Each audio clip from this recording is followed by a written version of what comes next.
अस्सलाम वालेकुम फ्रेंड्स, ये जो मनाज़र मैं आपको दिखा रहा हूँ ये इंडिया के एक सिनेमा घर के हैं।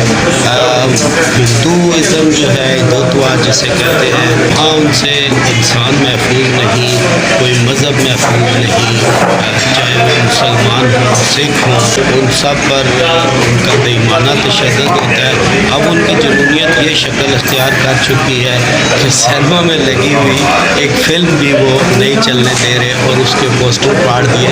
आइए देखते हैं वीडियो और इनकी जुनूनियत पर क्या कहें, बस वीडियो ही देख सकते हैं।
आपने ये वीडियो देखी, ये उस मुल्क की है, उस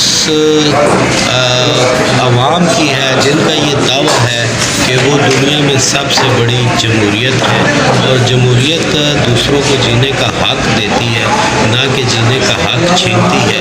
इंसान तो दो फिल्में भी नहीं लगा सकते तो कैसी जमहूरियत है, इस पर सवाल ज़रूर उठता है। मुझे दें इजाज़त।